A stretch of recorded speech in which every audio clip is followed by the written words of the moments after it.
سلام و درود، امیدوارم حالتون فوق‌العاده باشه. خوش اومدیم به این لحظه، خوش اومدیم به این ویدیو. امیدوارم حالتون فوق‌العاده باشه. امروز قراره در مورد موضوع آرامش ذهنی، آرامش جسمی و آرامش روحی صحبت کنیم. خب بریم سر اصل داستان.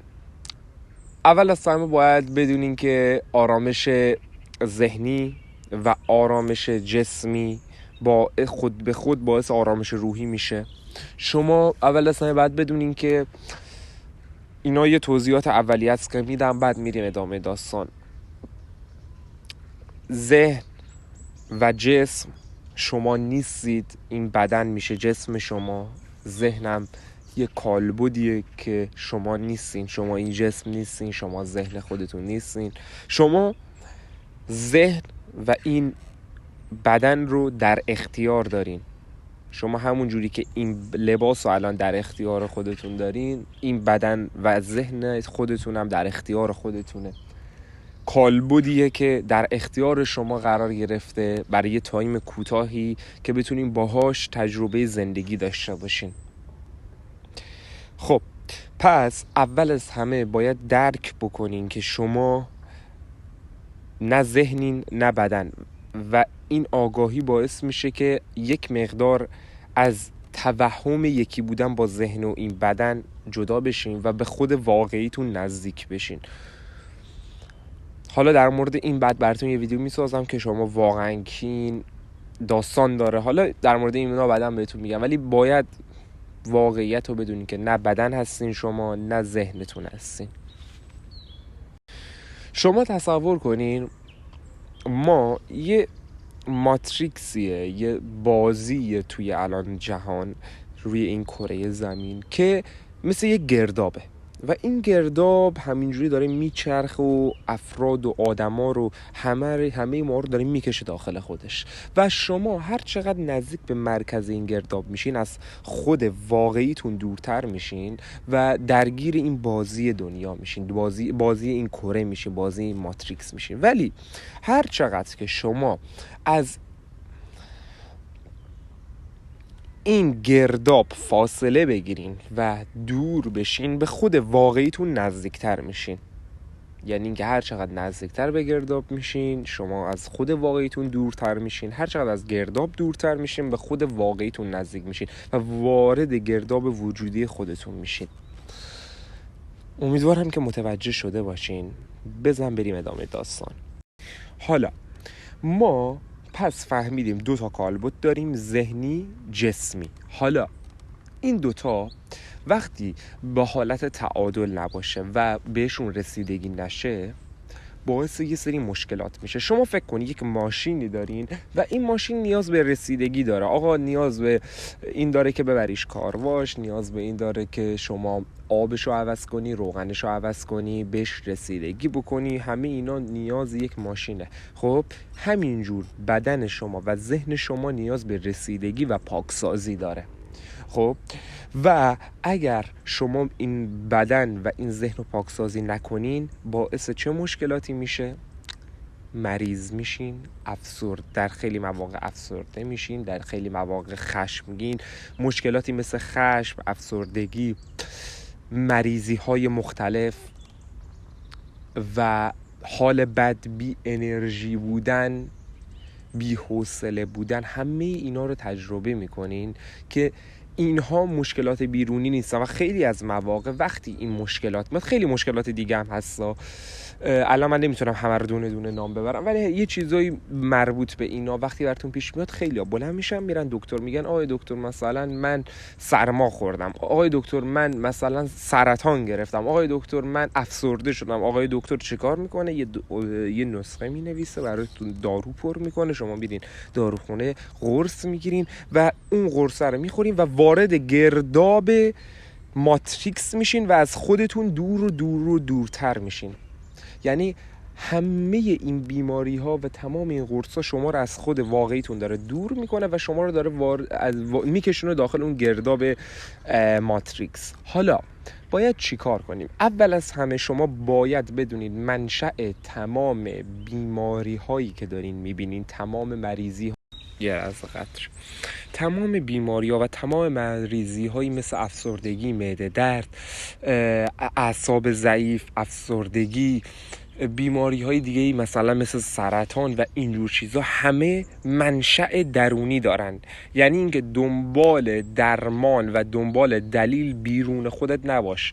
همه اینا منشأ انرژیکی و منشأ درونی دارن. یعنی اینکه شما یا از نظر ذهنی یا از نظر جسمی رو خودتون کار نکردین و پاکسازی و رسیدگی به خودتون نکردین و علایم اون رسیدگی نکردن از یه جای دیگه زده بیرون و شده این بیماری و این مشکلی که شما الان بیرون دارین میبینین. من دارم سعی میکنم به آسون ترین و ساده ترین روش براتون توضیح بدم. حالا یه مثال دیگه میزنم که راحت متوجه شیم. شما تصور کن دندون درد شدید داری و به جای اینکه پاشی بری دندون پزشکی اون دندون رو حالا نمیدونم خالی کنه، عصب کشی کنه و درمان کنه، شما بلند میشی میری مسکن میخری، مسکن میخوری و وقتی مسکن رو میخوری یه تایم کوتاهی دندون دردت خوب میشه، همه چی اوکیه، ولی وقتی اثر اون مسکن بره دوباره اون دندون درد برمیگرده. دقیقاً همین شکل. شما وقتی میرین پیش دکتر یه قرصی میده به شما منبع و منشأ اصلی که درونیه و انرژیکیه، درونیه و انرژیکی هست و درمان نکردین. شما مثل یه درمان بیرونی موقت مثل مسکن شما خوردین یا مثلا یه حالت دیگه درمان بیرونی داشتین و یه تایمی شما دوباره خوب شدین و اون بیماری برطرف شده هرچی بوده. و اگر شما از درون اونو برطرف نکنین و اون مشکل از درون خودتون حل نکنین و پاکسازی نکنین، اون بیماری دوباره یا از یه جای دیگه به یه شکل دیگه میزنه بیرون، به خاطر اینکه شما موضوع رو حل نکردین. شما مثل یه مسکنی بوده که شما خوردین، یه تایمی اوکی بودین، دوباره برمیگرده اون درد، دوباره اون مشکل برمیگرده، حالا شاید به یه شکل دیگه، شاید به یه روش دیگه، ولی اون برمیگرده. شما موضوع رو حل نکردی، شما یه درپوش روی اون موضوع گذاشتی و یه تایمی اون موضوع الان نیست و دوباره اون موضوع برمیگرده.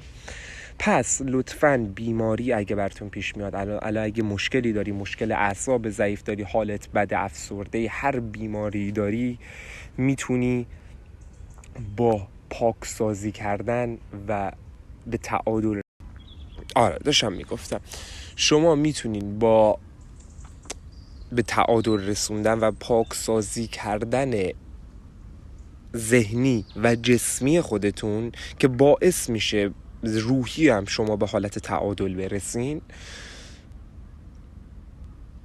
این بیماری ها برطرف بشه و همیشگی باشه و شما با آرامش و حال خوب، با حس خوب میتونین با آرامش زندگی کنین.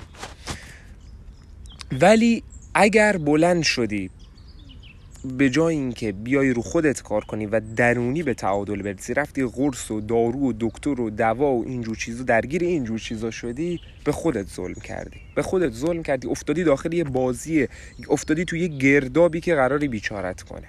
اگه الانم افتادی توش دیر نیست، میتونی ازش بیای بیرون. همه رو ول کن، بشین رو خودت کار کن، باور کن جواب میگیری. خیلی‌ها جواب گرفتم و وقتی خیلی‌ها جواب گرفتن قطعا تو هم جواب میگیری، چون اصلا مشکل از اونجاییه که مشکل از درون توه، از جایی نیست که تو رفتی از بیرون مثلا از دکتری جایی درمانشو پیدا کنه. مشکل درونیه، اون دکترم نمیدونه، ولی الان من دارم بهت میگم مشکل درونیه.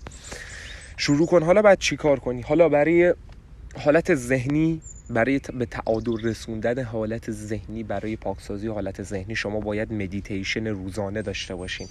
روزانه 24 ساعته، یعنی در این 24 ساعت شما باید نیم ساعت وقت بذارین مدیتیشن بکنین که ذهنتون رو بتونین کنترل کنین، ذهن آگاهی انجام بدین، بیاین واقعا تو این لحظه حالتون بهتر میشه. تمرین کنترل ذهن براتون. تنارامی داشته باشین، بدنتون یکم ریلکس کنه، بدنتون یکم از این انقباض، از این تنش، اینا رو همه رو یکم رها کنه، یکم ریلکس باشه این بدنتون. مقدار مصرفی آبتون رو لطفاً بالاتر ببرین. الان فصل سرمایه ولی بدن به آب احتیاج داره و لطفاً مقدار مصرفی آبتون رو کم نکنین. آبتون رو مقدارش رو بالاتر ببرین، مقدار مصرفیتون رو. غذاها لطفاً این تنقلات و این بیسکویت و این چیزای کارخونه‌ای که پر شکر و مواد نگه دارنده است و نخورین. برای خودتون میگم نخورین، حذف کنین از زندگیتون، انواع شیرینی‌ها رو حذف کنین از زندگیتون یا تا جایی که میتونین کم کنین. ورزش انجام بدین، تحرک داشته باشین. هفته‌ای 3 بار باید طبیعت برین، یعنی اصلا باید، این از همه‌شون مهمتره. الان من اومدم طبیعت، پرنده دارم برام میخونن، حالم عالیه، یه آرامشی توی من موج داره.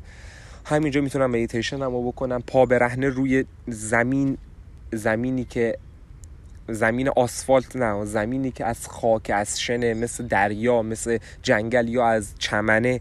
باید حتما هفته‌ای 3 تا 30 دقیقه هم شده پا برهنه قدم بزنین که بذارین انرژی ها و بار منفی بدنتون دفع بشه و انرژی خالص و پاک تو بدنتون بمونه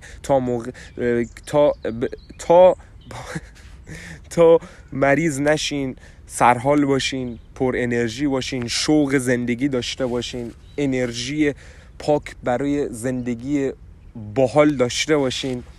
اگه هفته‌ای 3 بار پا برهنه 30 دقیقه روی چمن و خاک و شن و اینا قدم نمیزنی، داری باز هم به خودت ظلم میکنی.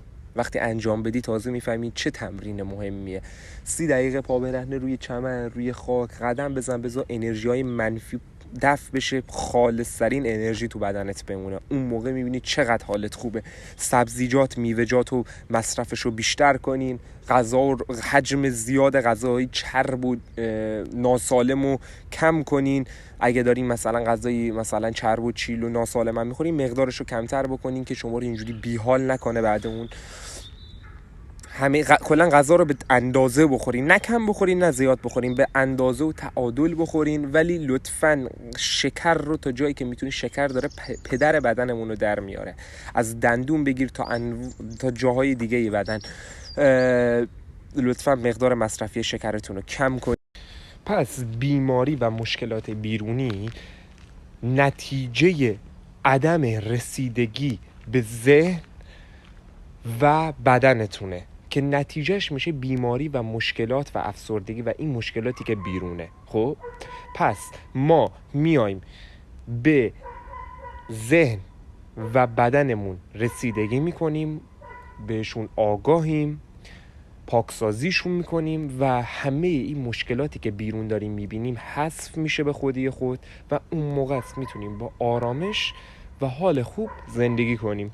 خب یه جنبندی کوتاه هم بکنیم. حذف قند و شکر، خوردن غذا به اندازه تعادل، طبیعت رفتن، ورزش کردن، پا برهنه روی چمنا قدم زدن، هفته‌ای 3 بار حداقل، آب به اندازه کافی مصرف کردن، همه اینا کنار هم معجزه میکنه واقعا و تازه میبینید چقدر تاثیر داره. مدیتیشن به صورت روزانه، کنترل ذهن، تنارامی، اینا رو در طول روز باید انجام بدین که همشون رو هم رفته. فکر کنم 30 دقیقه 40 دقیقه هم شاید وقتتون رو نگیره.